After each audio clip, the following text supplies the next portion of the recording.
come out sounding crass, by the way. You know what I mean? It's like, I don't want to sound, okay. You know what I'm talking about? It's like, don't take the money from me.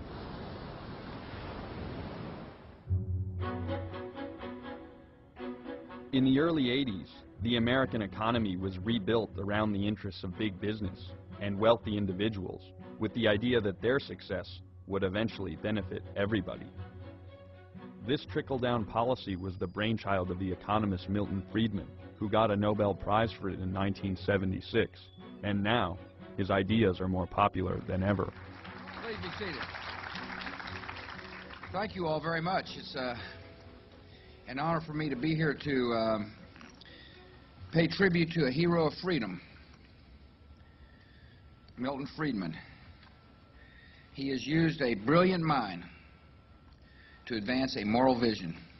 I've studied, the basics of your theories, and I've read about you in high school economics textbooks. Now tell me something.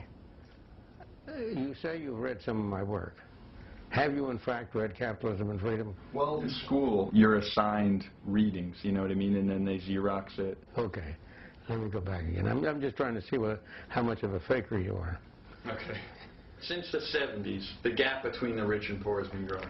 But what's happened to the level of income of the poor? It's risen, but in comparison to the of top course. percent, very, very minimal. But would it be better if it hadn't risen at all?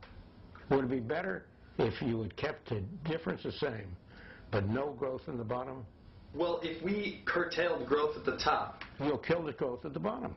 Look, the engine that leads to the miracles that we've seen, that enables you to have a television camera like that, that engine is ambition and drive to become wealthy.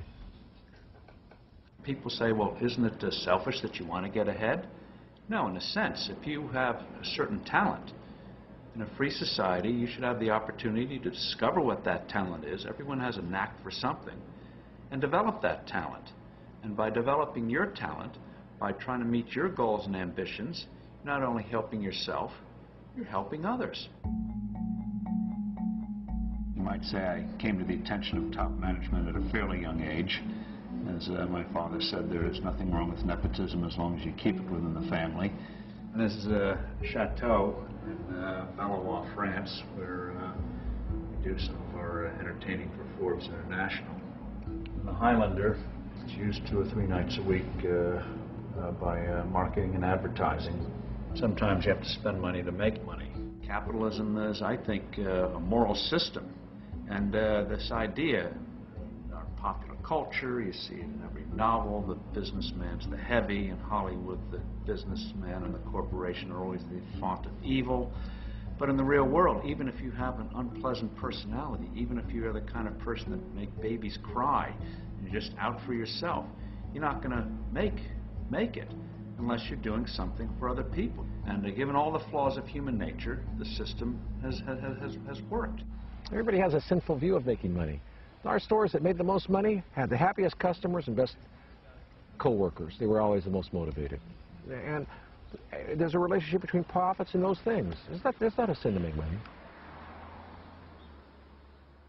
The first store was this lunchroom. Imagine a line straight back. And then see that extra part back there? That wasn't there. This window wasn't here. It's from here back to that wall and over. It was about 100 square feet. You with me? Here to here, here to here, to here. And have a sliding window here. You couldn't let the customers in, right? There wasn't enough room, so everybody had to wait outside. The Xerox machine was there, and I sold these notebooks. First day in business, some guy who was for Kurdistan, cool country, I love it. Before I opened up, in the middle of the night, like at 9 o'clock, he gave me a $50 job. So I've loved the Kurdish people ever since. It was called Kinko's because of my nickname, because I had this kinky hair. And if you think of it, the first thing a baby learns is goo goo gaga. And you think of good businesses like Kodak, Xerox, Google. People remember strong consonants. That's why Kinko's was a good name. But really, I had this big curly hair, and before being called Kinko, I was pube head. So I thought Kinko's was better than Pubos. Do you want to make hundreds of millions of dollars on top of what you already have? Yeah. Yes, hell yes. Yeah. I want to make a hell of a lot more. Can you tell me about that? Well, one day I'd like to go to the moon and look at the planet Earth and say, ah, that's part of my portfolio. It sounds ridiculous, but Paul and a few people like him really do own the world's portfolio. And when you start to look around, the disparity is hard to miss. You know, you hear them get up there all the time, land of opportunity, you know, all this shit. That's in their head. They must don't ride through the same neighborhoods I ride through. They must don't go through the same towns I go through. They must don't visit and see the same people I visit on a daily basis. And they can't do that riding around in a damn limo and a helicopter. Wealth inequality is probably at an all-time high in the United States. We have reached levels of inequality that you've seen only in the oligarchies of South America.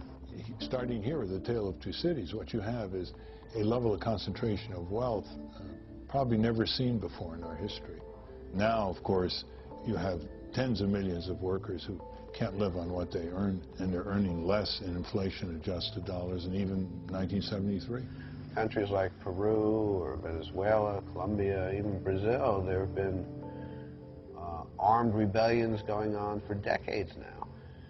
And given the sense of frustration among the working class in this country, I would not rule out the possibility of this kind of armed rebellion in this country. It's hard to say why that particular bullet was shot, but you know, it's a neighborhood where a lot of things are changing, where a lot of people are upset, where people have been pushed out of their homes by real estate value, not being able to pay the taxes, whatever else. You know, I've tried to think about it. I've tried to think about if I were out there and someone else were in here, what would cause me to be resentful or envious.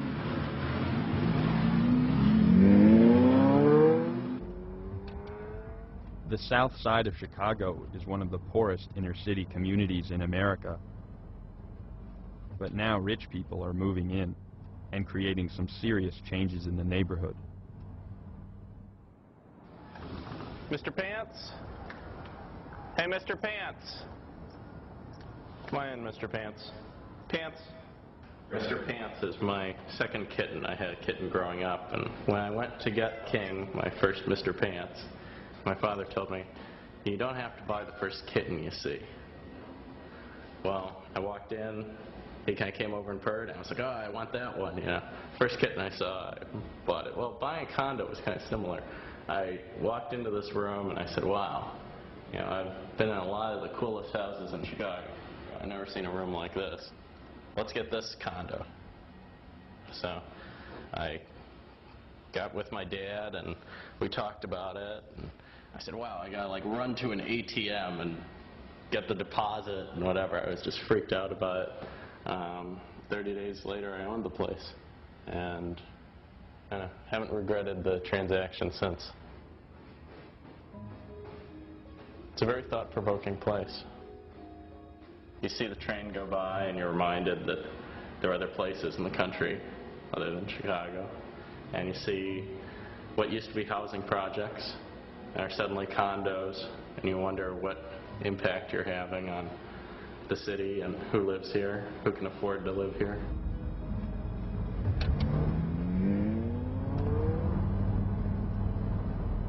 It wouldn't be such a big deal if the change weren't so drastic. So these buildings used to be public housing. Now they're being taken condo. Sure, you put in new windows and you spruce the place up a little, but the fact is that someone who is using the public housing system lost his home for each one of these units that's being created.